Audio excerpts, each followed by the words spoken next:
اللہ کے نام سے شروع کرتا ہوں جو بڑا مہربان نہایت رحم کرنے والا ہے۔ تمام دیکھنے والے حضرات کو السلام علیکم۔ 9-10 محرم کا واقعہ۔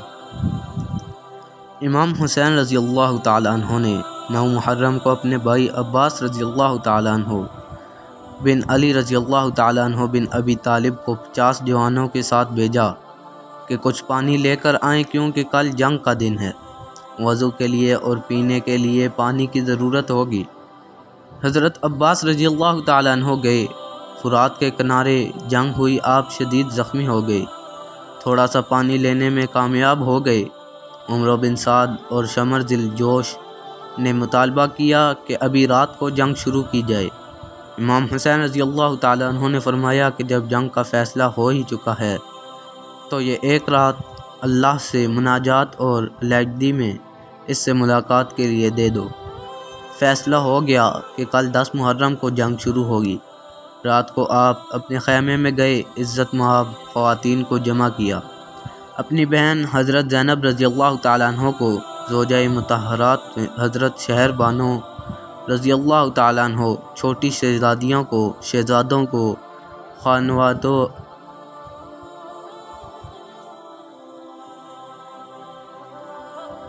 خانوادہ رسول کے جوانوں کو ارشاد فرمایا، میں تم سے بے حد راضی ہوں اور خوش ہوں، تم نے حق صداقت وفا شعاری ادا کر دیا۔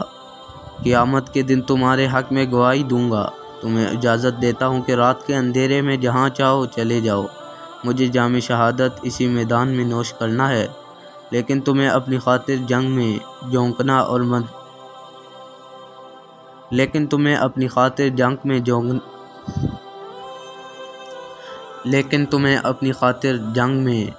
جھونکنا اور مروانا نہیں چاہتا۔ عزیزوں کی آنکھیں پرنم ہو گئیں، سب نے تھر تھراتے ہوئے لبوں سے جواب دیا کہ امام علی مقام، ہم اپنے خون کا آخری قطرہ بھی آپ کے قدموں پر گرا دیں گے۔ خانوادہ رسول کے جوانوں کو ارشاد فرمایا، میں تم سے بے حد راضی ہوں اور خوش ہوں، تم نے حق صداقت وفا شعاری ادا کر دیا۔ قیامت کے دن تمہارے حق میں گواہی دوں گا۔ تمہیں اجازت دیتا ہوں کہ رات کے اندھیرے میں جہاں چاہو چلے جاؤ، مجھے جام شہادت اسی میدان میں نوش کرنا ہے، لیکن تمہیں اپنی خاطر جنگ میں جھونکنا اور مروانا نہیں چاہتا۔ عزیزوں کی آنکھیں پرنم ہو گئیں، سب نے تھر تھراتے ہوئے لبوں سے جواب دیا کہ امام علی مقام، ہم اپنے خون کا آخری قطرہ بھی آپ کے قدموں پر گرا دیں گے۔ اگر آج آپ کو تنہا چھوڑ دیا تو کل اپنے خدا اور نبی کریم صلی اللہ علیہ وآلہ وسلم کو کیا منہ دکھائیں گے؟ ہم آپ کی خاطر کٹ مریں گے، جانیں قربان کر دیں گے اور یزیدی لشکر کو بتا دیں گے کہ اہل بیت ایسے ہوتے ہیں۔ امام علی مقام نے رات بھر صبر کی تلقین کی۔ اہل بیت کے مقدس خیموں میں رات بھر تلاوت ہوتی رہی، سجدے ہوتے رہے، استغفار ہوتا رہا اور ذکر ہوتا رہا، اور اللہ کی بارگاہ میں مناجات کرتے رہے۔ علی صبح معرکہ کربلا بپا ہو گیا۔ سب سے پہلے یکے بعد دیگر ایک شخص آتا رہا اور قافلہ حسینی کے جوان یزیدی لشکر کے لوگوں کو واصل جہنم کرتے رہے۔ انہوں نے اجتماعی حملے کا فیصلہ کر لیا، لیکن ادھر سے ایک جوان اس پورے قافلے کا مقابلہ کرتا رہا۔ سارے ساتھی جاں نثار شہید ہو گئے، اب صرف اہل بیت نبوت کے افراد رہ گئے۔ حسین رضی اللہ تعالیٰ عنہ نے چاہا کہ اس خاندان سے میں آغاز کروں، تلوار اٹھائی، لیکن حضرت علی اکبر میدان میں آ گئے۔ عرض کرنے لگے، ابا جان، بیٹا آپ کا جوان ہے اور جوان بیٹوں کے ہوتے ہوئے باپ کو ایسی تکلیف کی ضرورت نہیں۔ میدان میں پہنچے، جہاد شروع کیا۔ آپ کی تلوار جس سمت اٹھتی یزیدی فوج کے ٹکڑے اڑا دیتی۔ آپ نے انہیں گاجر مولی کی طرح کاٹ کر رکھ دیا۔ پھر آپ کا گھوڑا زخمی ہو گیا۔ حیدری خون اور حسینی شجاعت نے یزیدی لشکر کو مصیبتوں و مشقت میں ڈال دیا اور ان کے پرخچے اڑا دیے۔ امام حسین رضی اللہ تعالیٰ عنہ چاہتے تھے کہ اپنے جوان بیٹے کو شباب کے ماہ کامل کو، حسن کے ماہ تمام کو اپنی آنکھوں سے لڑتا ہوا دیکھیں۔ لیکن میدان کربلا کی گردنوں نے ان کو چھپا لیا تھا۔ کچھ خبر نہ تھی کہ وہ کہاں ہیں اور ان پر کیا بیت رہی ہے۔ بس اتنا اندازہ ہوتا تھا کہ جس سمت یزیدی لشکر کی بیڑیں بھاگتی، امام حسین رضی اللہ تعالیٰ عنہ اور اہل بیت کے لوگ سمجھ لیتے ہیں کہ حسین رضی اللہ تعالیٰ عنہ کا لاڈلا بیٹا اسی سمت جا رہا تھا۔ یہ علی حیدر کرار کا پوتا حضرت محمد صلی اللہ علیہ وآلہ وسلم کا نواسا دیر تک یزیدیوں کو واصل جہنم کرتا رہا۔ پیاس کی شدت نے آگیرا جسم پر بیسیوں زخم لگ گئے۔ پانی کا ایک گھونٹ بھر کر دوبارہ تازہ دم ہونے کے لیے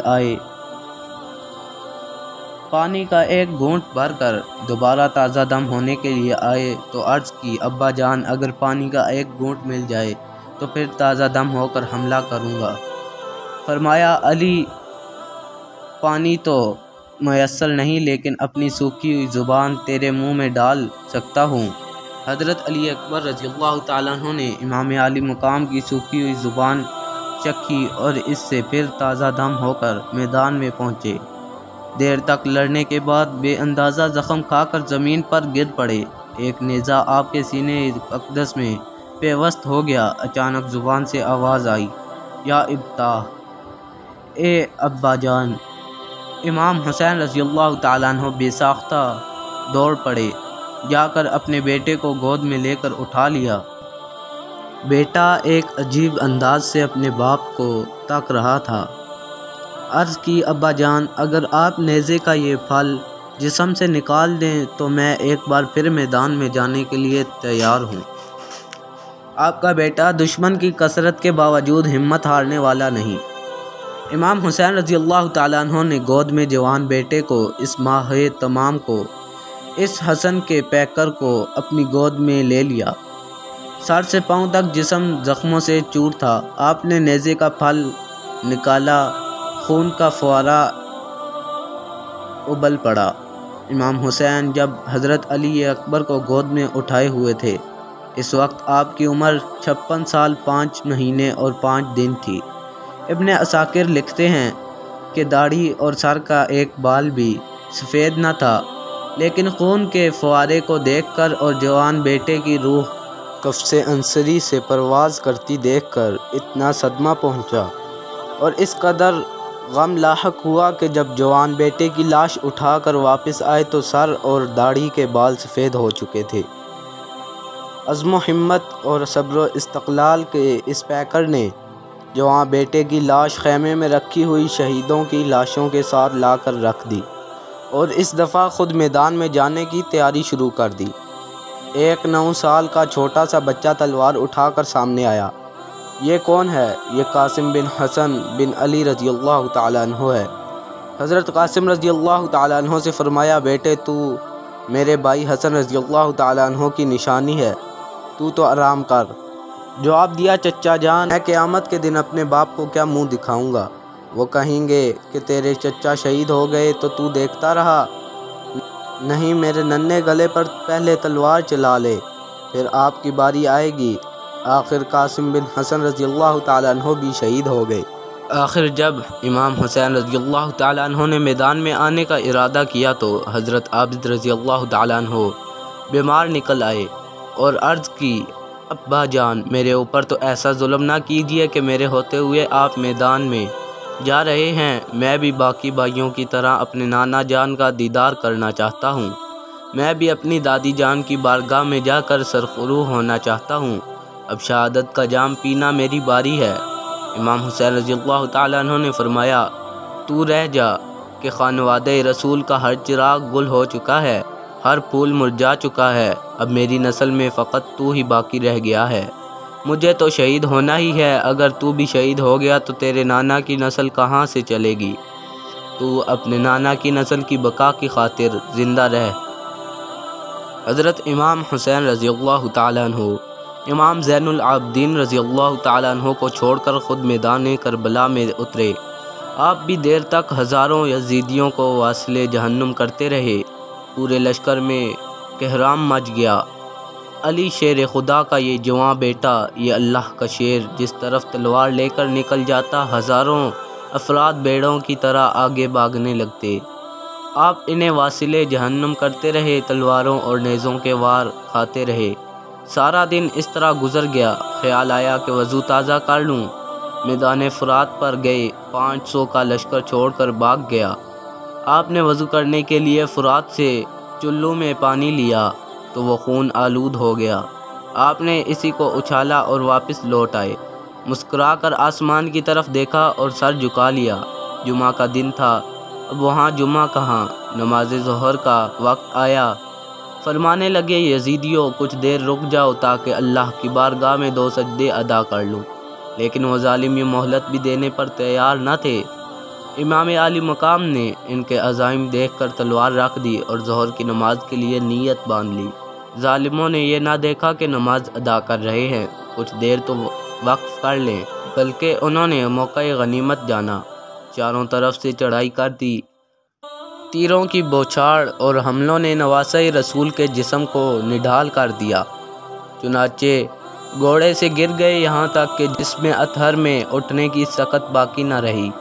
گرے ہوئے حسین رضی اللہ تعالیٰ عنہ کے سامنے آ کر بھی کوئی وار نہ کرتا تھا، پیچھے سے وار کرتے، نیزوں سے وار ہوتے۔ امام حسین رضی اللہ تعالیٰ عنہ صبر و رضا اور توکل کے سارے مرحلے کامیابی سے طے کر کے شہادت کے اس مقام پر پہنچ گئے جس کی رفعت و عظمت کو کوئی نہیں پا سکتا۔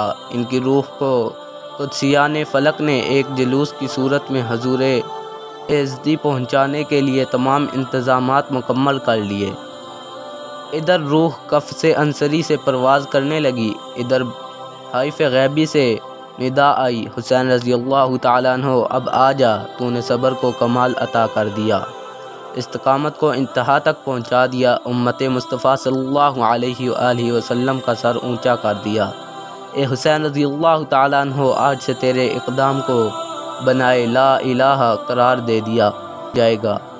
اے حسین رضی اللہ تعالیٰ عنہ اب آ جا، اے روح طاہر، ارجعی الی ربک راضیۃ مرضیہ۔ جنت کے دروازے کھول دیے گئے، نانا جان استقبال کے لیے کھڑے ہیں۔ اے حسین رضی اللہ تعالیٰ عنہ، تو نے میرا سر فخر سے بلند کر دیا ہے۔ حضرت فاطمہ الزہرا رضی اللہ تعالیٰ عنہ بیٹے کو شاباش دیتی ہیں، علی شیر خدا بیٹے کو آفرین کہتے ہیں۔ امام عالی مقام کی روح پاک اس طرح ہجوم ملائکہ میں اللہ کی بارگاہ میں باریاب ہوتی ہے اور عزت پاتی ہے۔ آپ کا سر تن سے جدا کر دیا جاتا ہے، ظالموں کے جذبہ انتقام کی پھر بھی تسکین نہیں ہوتی۔ وہ جسم اطہر پر گھوڑے دوڑاتے ہیں، ٹاپوں سے رونتے ہیں، انہیں خیال تک نہیں آتا کہ یہ وہ سر ہے جسے سرکار دو عالم چوما کرتے تھے، یہ وہ جسم ہے جسے اپنے کاندھے پر سوار کرتے تھے اور اپنی پیٹھ پر بٹھا کر گھٹنوں کے بل چلتے تھے۔